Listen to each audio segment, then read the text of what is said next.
Imagine looking out over a sea of vibrant purple blossoms, stretching across the sun-baked plains of central Spain. You aren't just looking at flowers.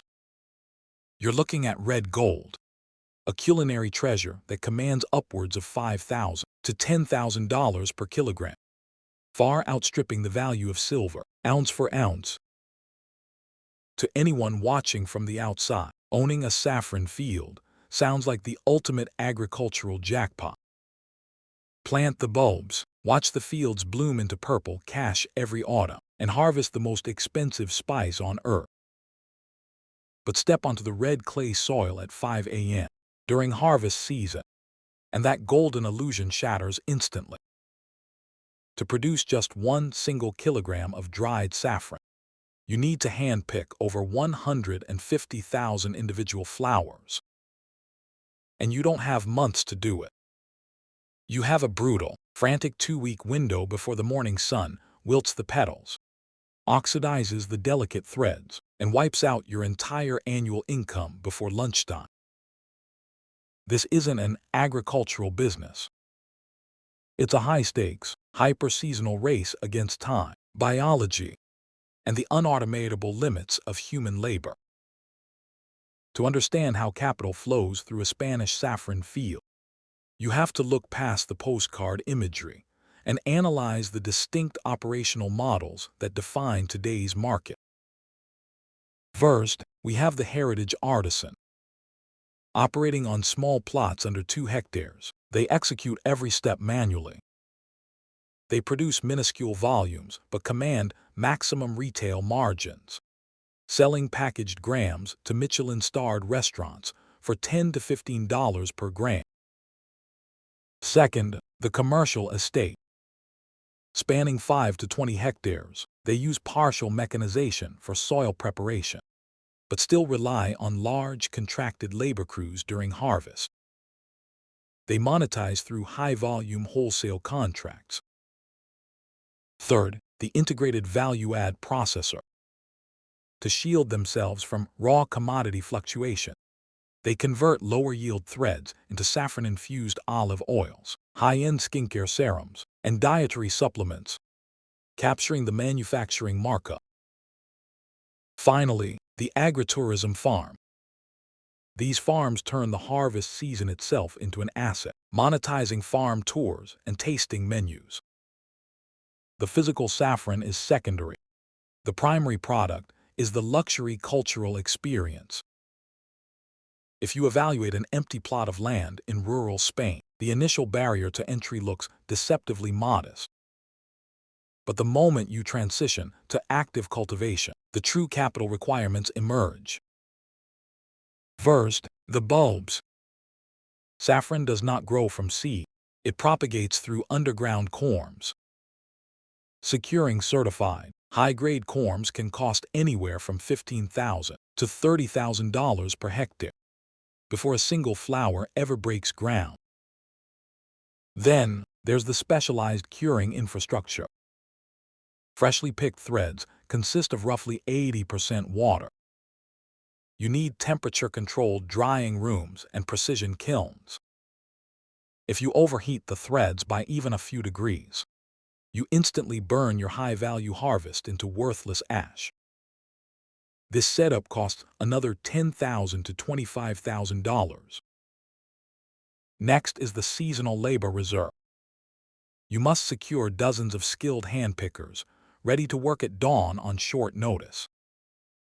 This requires 30 to 50% of your annual operating capital sitting in cash, upfront, just to cover wages and logistics. Finally, certification and ISO testing tolls. To sell authentic Spanish saffron, you must prove its chemical composition in a lab, costing $1,500 to $3,500 per annual batch. Every luxury industry has a hidden structural rule. For saffron, it comes down to one counterintuitive truth. The astronomical price of saffron is not a margin generator. It is merely the exact financial cost of irreplaceable human dexterity. In modern agriculture, you scale up by buying better machines. Saffron violently resists this rule. The 3 red stigmas inside the flower are so fragile that every mechanical harvester ever attempted has failed. You can only scale a saffron field by adding more human hands. Therefore, as the market price rises, the labor cost required to produce it rises in near-perfect lockstep. Look at the historical transformation of Spain's saffron capital, Castilla-La Mancha. During the mid-20th century, Spain exported over 100 metric tons annually. But as Spain integrated into the European Union, domestic wages rose. Simultaneously, lower-cost production centers like Iran flooded the market. Today, traditional Spanish production has collapsed from historic highs, down to just 2 to 3 metric tons per year. The farms that survived didn't try to win a price war. They pivoted. They established strict protected designation of origin laws, serialized tamper-evident packaging, and focused entirely on the highest chemical color ratings. When labor economics prevent you from competing on volume, your only path to economic survival is absolute, verifiable premium authenticity. To realize how volatile a saffron balance sheet actually is, let's look at 2 contrasting financial scenarios for a standard 5-hectare farm. Scenario A is the optimal harvest. A good year.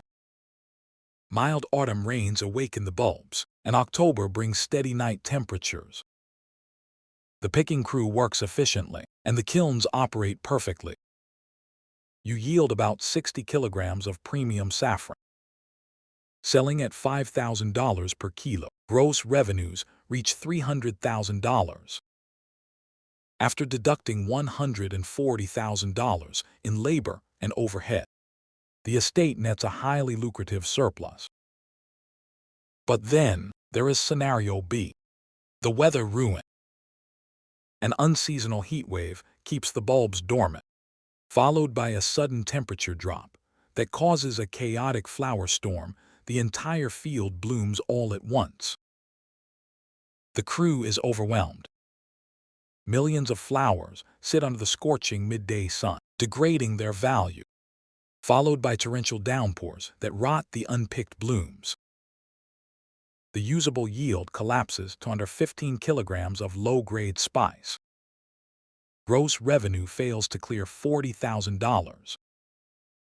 Because your seasonal labor and setup costs remain largely unchanged, the farm ends the year in a severe, devastating net deficit. At the end of the day, owning a saffron field in Spain isn't about owning a high-margin luxury commodity. It is about owning a ticking biological clock, where human hands must endlessly race against the rising sun.